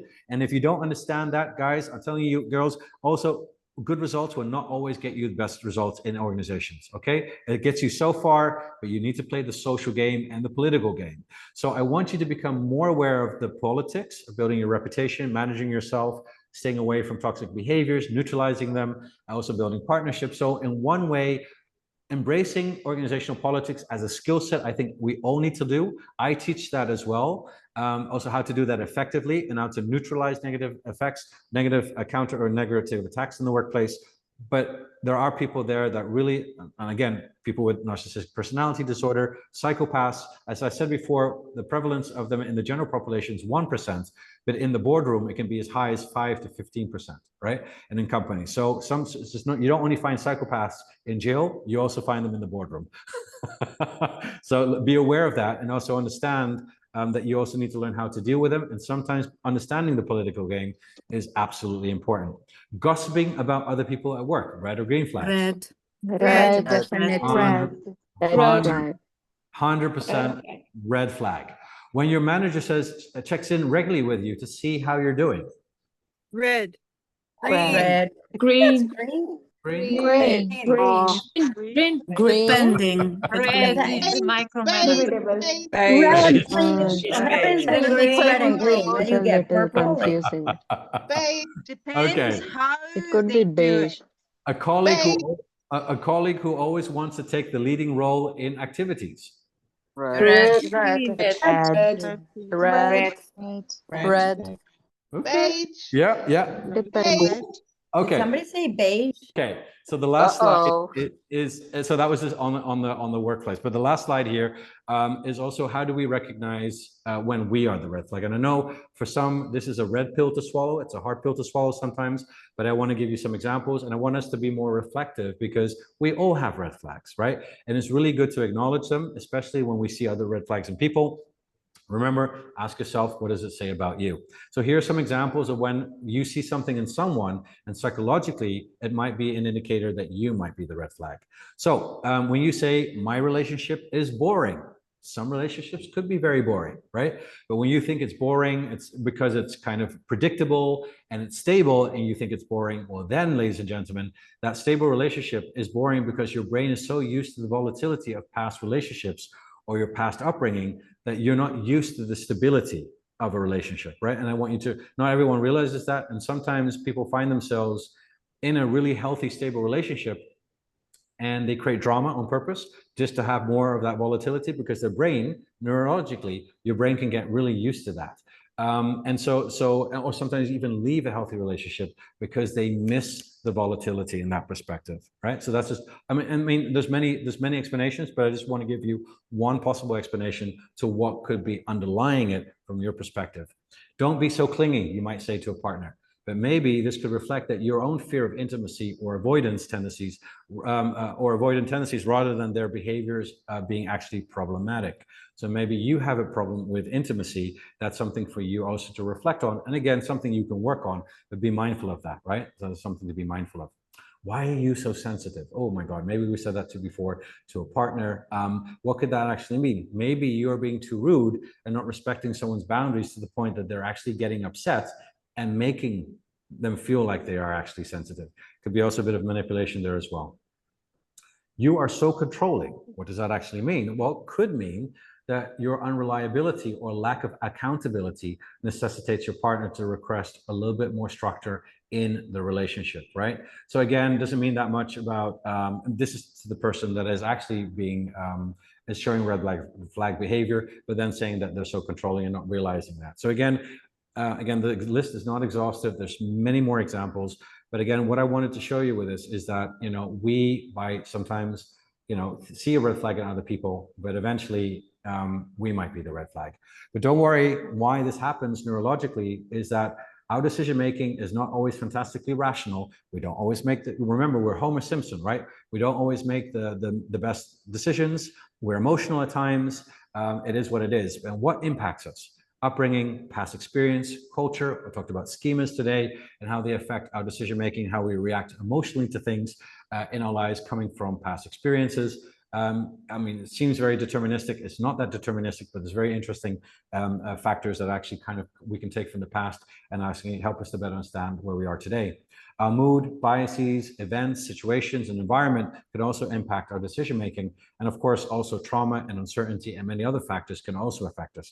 So again, human behavior is extremely complex. But I think because we live in a world that's so rapidly moving, we don't take enough time to put the brakes on. We don't take enough time to reflect. We don't take enough time to go more introspective and understand, where are we making the mistakes? What is my core belief that's being triggered right now emotionally? What can I find out about myself, right? So again, you can do a lot of this with reflecting to yourself, because the more we improve ourselves, the better we are. But what's also really interesting is that 80% of our decisions are driven unconsciously, right? 80% of our decisions are driven unconsciously. So again, making the unconscious conscious is a great way for you to be able to become more aware of yourself and also more aware of your own red flags. Yeah. So I'll keep it to there, from that perspective. And again, we also have beige flags. So again, pick your battles, ladies and gentlemen. You know, not everything is a red flag sometimes. Sometimes we are the red flag, and sometimes someone's intention is not always a bad behavior. Debbie, throw it to you before I wrap it up. Yeah, somebody had asked, and I thought it was a brilliant question when you were asking if this was red or green. What happens if you work with your family? A lot of people work with their families, have businesses, and, you know, if they say, you know, when you ask, you know, we're family, and that applies to them. So I don't know if that's a red flag or green flag. Yeah, you know, and again, culturally, this can be very difficult for one family member to another, right? Because of kinship and because how strong bonds are, the concept of loyalty in some family dimensions and cultures as well. And then using the loyalty factor as a way to kind of justify wrong behaviors, I always think is a wrong thing to do. Blood is thicker than water, but there's also a tendency in today's world for a lot of people to let go. And again, I'm not a big believer in letting people go, and especially not family members. Look, every long-term relationship, doesn't matter if it's work, friends, family, or partners, will deal with drama, will deal with difficulties, will deal with challenges. So it really is your ability to deal with a difficult situation and learning how to deal with that. And again, as our world is becoming more focused on us, and we're not really kind of having a lot of opportunities to build that mental and social muscle, I often think that we're losing our capability to deal with interpersonal relationships more effectively. And yeah, it's hard. You know, you can't always move away from a family member. You can't always say, I ghost you, I block you. That happens though, but that's hard to do. And I think in the book, I also talk about the communication strategies, because we can get so used to patterns in our relationships that, you know, we eventually just become blinded to how things are. So taking distance, I think sometimes is a good thing to do. Reflect more on what's really happening, talk to other people to understand, hey, is this a healthy behavior? Is not so a healthy behavior? And more importantly, how can I address it? Set boundaries, have to communicate well with each other. But I understand that that can be very, very difficult in the family context, specifically with different dynamics, siblings, etc. That's a whole field in itself, right? So that's just kind of my quick answer on that one. Yeah, let's go to Liz, and then I'll come up and I'll show me my closing words for today and the announcement. Liz. Hey there. You talked a lot about all the problems with dating apps and like how to just work on yourself. But what I have found and what I've heard from a lot of people is that trying to meet somebody in real life is really difficult because nobody will approach anybody anymore. So can you talk about that a little bit? Can you say that one more time? Sorry. You talked a lot about the problem with dating apps and how a better strategy is to focus on yourself and being somebody that people want to be with. But in real life, nobody approaches anybody anymore. And I've heard that from so many people. So how in the world are you supposed to find your person no matter how great you are? Right. It's almost like a vicious circle in that perspective. What's also very fascinating is there's some interesting statistics about this. So again, remember, because we're so glued to our phones, we're losing that social capital, social muscle. And so people are finding it very scary. Not everyone, of course, but more and more people are finding it difficult to have those in-person interactions. I'll give you a great example. I study kind of like young 20-year-olds and I asked them about their dating behaviors. And one thing they tell to me, I said, how do you meet people in a bar? Well, do you approach people? I said, yeah, I do approach people, but like, tell me, how do you do it? Do you go up and say, hey, I like your vibe, I like how you look, where you're from, I'd like to have a conversation? Oh, no, that's too much for me. So what do you do? Oh, I go up to them and I ask them for their Instagram, and then I start talking to them through DMs. It's less personal, right? And that perspective. And so that's how they're still approaching people. But again, it's also often here also comes the other perspective of what people perceive about, look, you know, good old days, people are expecting people to approach each other, right? But in today's world, a lot of people are feeling scared of rejection. There was one study that I heard, and again, this is a study, I didn't read the study, it was a study that I heard on TikTok that was quoted by a dating advisor. And he said it was interesting, that really stuck with me, is that I think 20% of women find a guy that approaches them a weirdo, a creep, so don't approach me. But then again, more than 50% of women want the guy to make the first move. Then guys don't approach the women because they think that they'll come over as a creep, or they'll be, you know, they'll be rejected too quickly. So there's all these misinterpretations now. Who should make the first move? Why is it scary to make the first move? Who should not do it? So there's a lot of confusion and a lot of kind of overthinking that's happening, that's preventing from people from connecting to each other. And that's why I think, the two reasons why I think people are not interacting and speaking to anyone as, let's say, you know, you would think about 20 years ago, and you go up and have a conversation with somebody. Does that make sense? It makes sense, but how do we get past it? Make the first move. And if they're too scared, ask for their Instagram. Hey, and if they ask for your Snapchat, run. No Snapchats. Away from the Snapchats, please. It's no Snapchat. So, okay, we can even make a distinction there. See how we have to change our evaluation processes nowadays? It's crazy.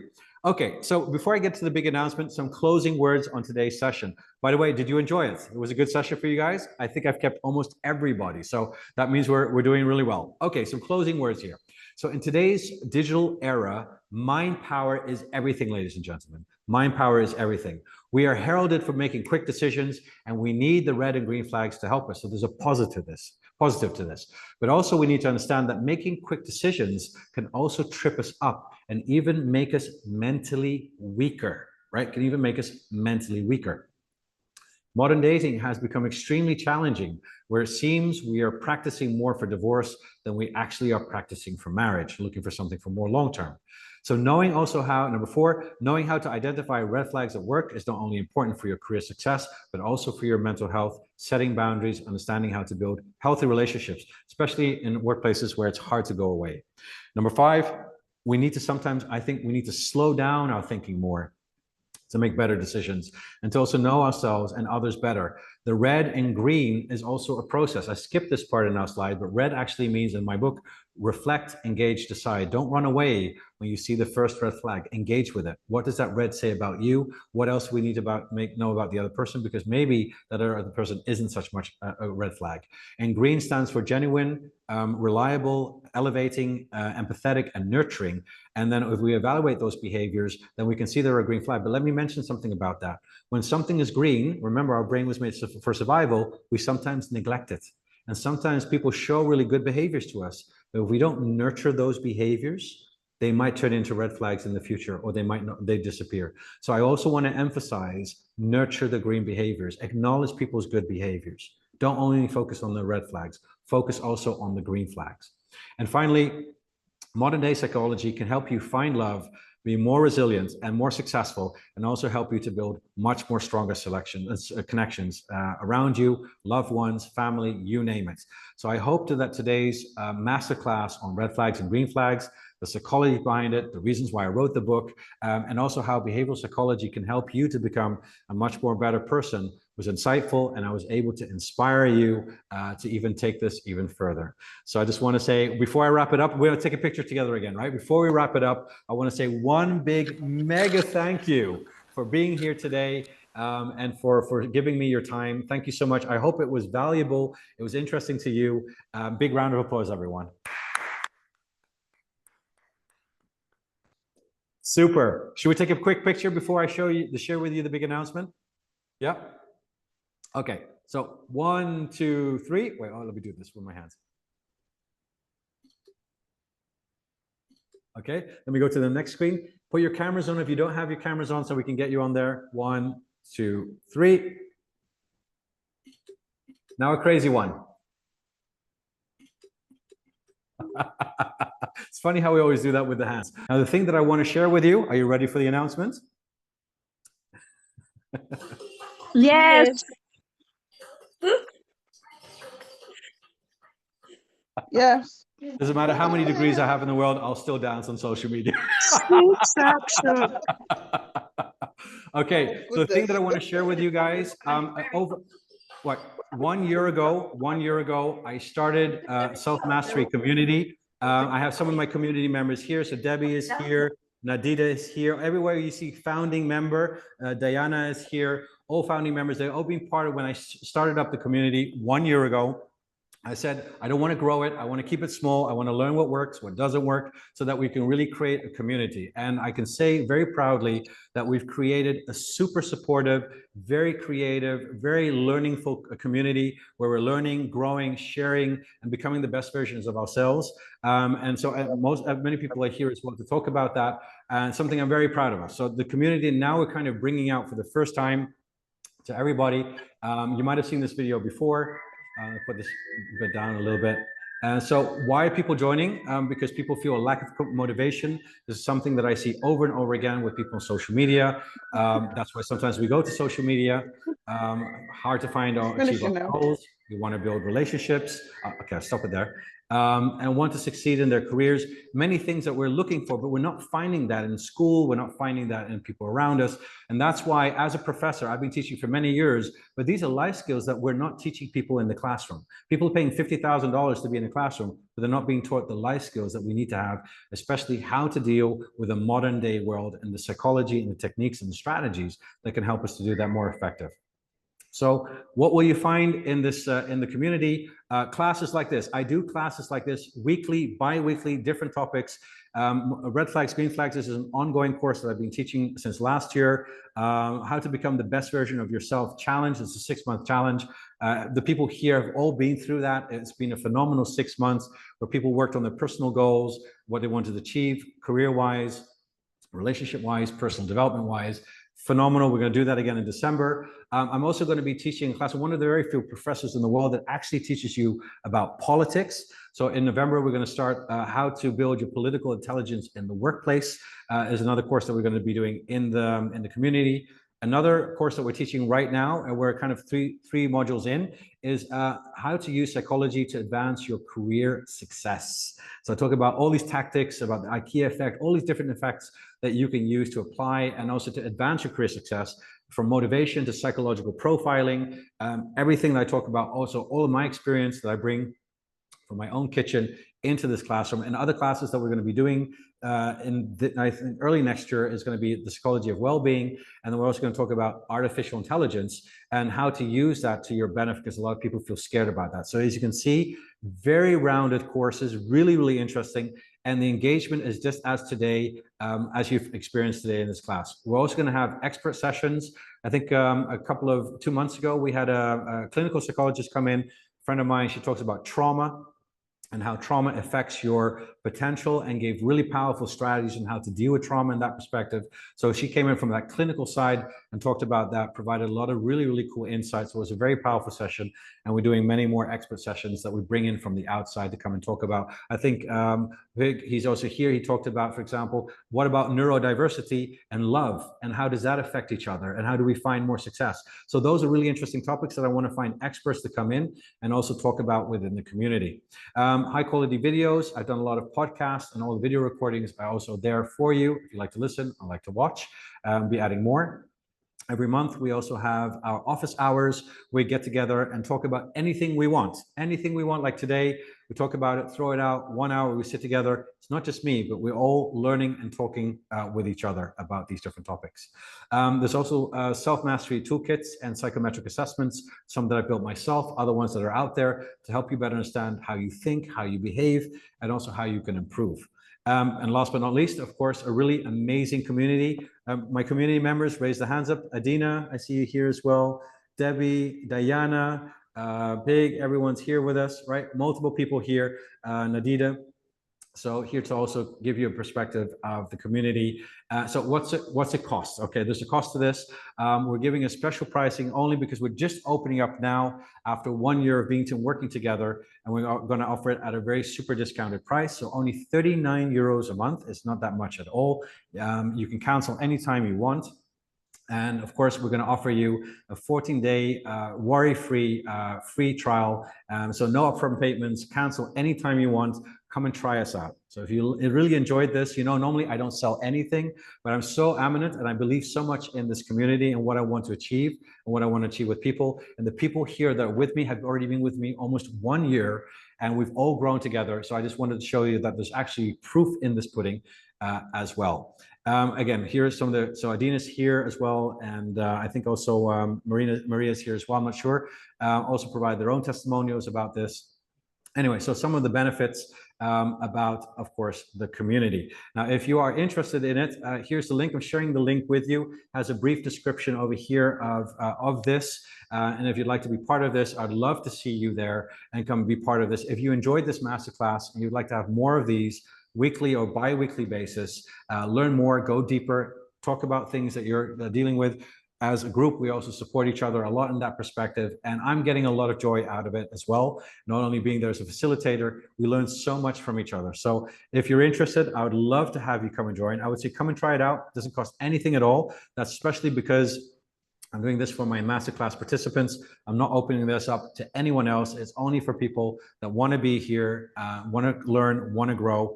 So that's why I'm offering this to you guys. Okay. What's your first impression from this? What's your first idea of the community? Good. Yeah. Any questions around it? Talking to the founding members, or I'm sorry. Are the founding members even, because those are the people that joined a year ago? For me, the experience has been phenomenal. It's been over a year, and we have, it's a very, like, we've become very close-knit. We know each other. We meet every 2 weeks. It depends, but we've learned a lot. We've had now several different blocks, and sometimes it's 2 hours, sometimes we go over 3 hours, but it's very one-on-one. It's customized. So imagine like we're having a master's, and you know, we meet one-on-one with Dr. Fenwick, and it's very personal. So we already know each other. And so whoever comes to the community, there's a platform on Circle, and we chat, everybody can contribute. And it's not, you know, you don't have to come all the time, but it's a support system. So all the questions you had here, we'll answer them, or you can answer each other. So this is where you come and ask them. Yeah. Absolutely. It's been very transformational for a lot of people as well. And we discussed, again, I want to be clear. It's not therapy, right? It's not a replacement for therapy.